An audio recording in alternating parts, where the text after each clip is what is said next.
Filmes sobre monstros gigantes, que cresceram a tamanhos inacreditáveis, sempre foram muito populares entre os cineastas.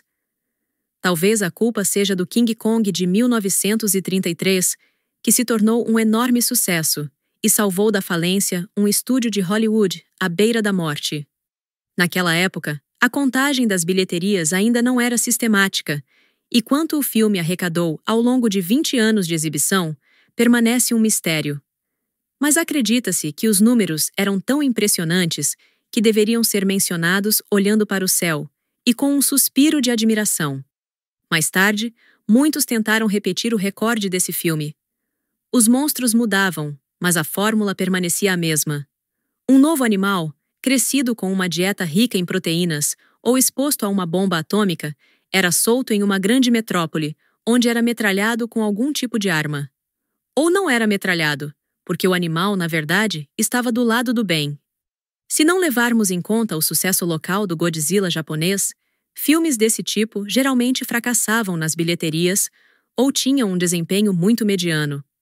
Em 1976, o caro blockbuster King Kong quase afundou o estúdio de Dino De Laurentiis. Nos anos 90, algo semelhante aconteceu com Godzilla de Roland Emmerich. O estúdio planejava várias sequências, mas o desempenho nas bilheterias foi modesto. Não se pode chamá-lo de fracasso, olhando apenas os números, mas o filme teve um orçamento de marketing recorde para a época, o que acabou prejudicando seu retorno financeiro.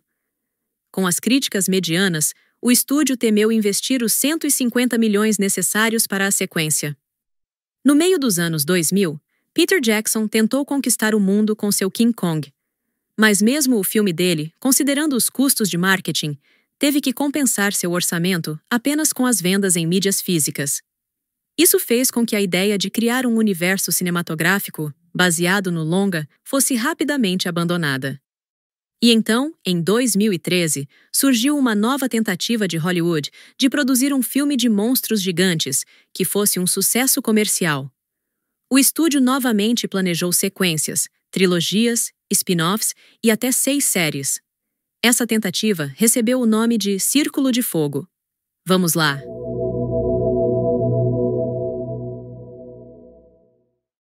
Círculo de Fogo nasceu graças ao sucesso de Transformers de Michael Bay. Muitos estúdios desejavam replicar esse sucesso. De forma bastante lógica, decidiram criar algo similar, mas com uma abordagem diferente, usando a velha fórmula dos monstros gigantes e adicionando robôs igualmente enormes. Círculo de Fogo não enfrentou grandes problemas na fase de produção, exceto pelo orçamento inflado. Inicialmente, o filme deveria custar entre 140 e 150 milhões, um valor padrão. Mas quando chegou ao lançamento, Círculo de Fogo já tinha um orçamento de 190 milhões, e os responsáveis por isso foram tanto o diretor Guillermo del Toro quanto o estúdio. Del Toro prolongou demais a fase de pré-produção, recusando-se a usar plástico no set, material que normalmente substitui o aço nos filmes de Hollywood. O diretor acreditava que isso era perceptível na tela e insistiu que seu filme deveria ter aço real. Naturalmente, essa exigência tenha estendido a pré-produção por vários meses e consumido milhões de dólares extras.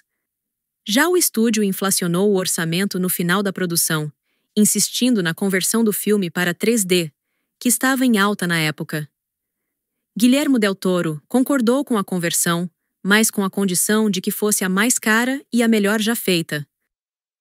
Círculo de Fogo é um exemplo de filme que teve exibições de teste excelentes. O longa agradou muito ao público de testes.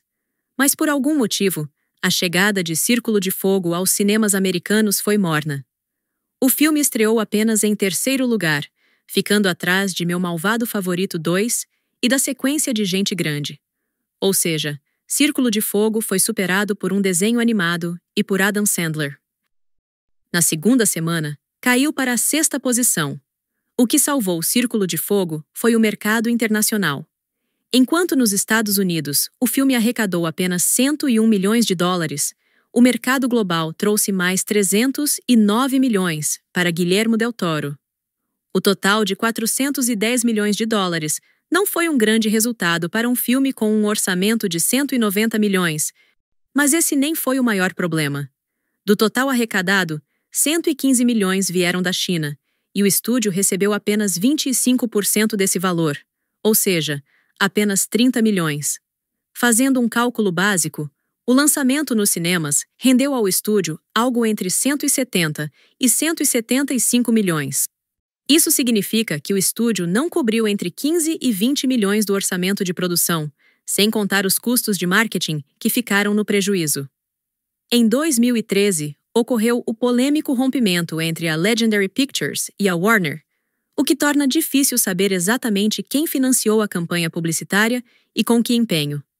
Mas, independentemente disso, a promoção do filme existiu. O fracasso do filme nas bilheterias geralmente é atribuído a vários fatores. Muitos acreditam que Círculo de Fogo foi um filme muito voltado para os fãs. Suas referências a kaijus e aos filmes japoneses de Godzilla não foram compreendidas ou apreciadas pelo grande público.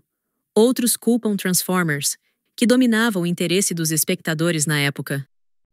E um filme sobre robôs gigantes, que não se transformavam de forma espetacular em helicópteros ou carros, não parecia tão atraente comparado à franquia de Michael Bay.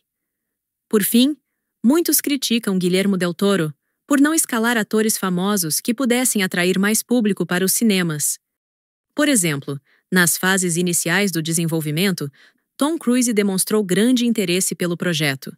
Ele deveria interpretar o personagem que acabou ficando com Idris Elba. Cruise queria um pouco mais de tempo de tela para seu personagem, mas o estúdio se recusou a fazer concessões. Em certo momento, até Henry Cavill passou pelo projeto, mas naquela época ele dificilmente traria algum impacto significativo na bilheteria. Embora lembrando No Limite do Amanhã ou Oblivion, as apostas em Tom Cruise também poderiam não ter se concretizado. Em casos como o de Círculo de Fogo, o estúdio geralmente tem 3 opções.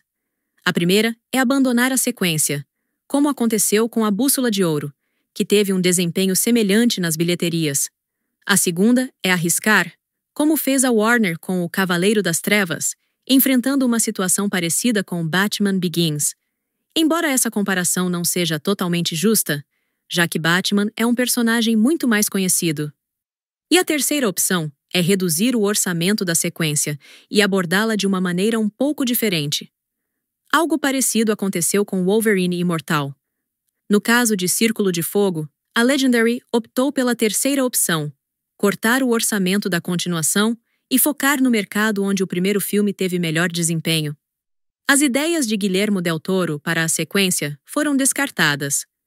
Na visão do diretor, a trama se concentraria na vida após o fechamento do portal. Mas com del Toro pulando fora do barco, o estúdio trouxe um novo diretor, Steven DeKnight. Ele era roteirista, produtor e diretor de séries como Spartacus, Demolidor e Smallville. O segundo Círculo de Fogo marcou sua estreia na direção de longas-metragens. O orçamento foi reduzido para algo entre 130 e 140 milhões.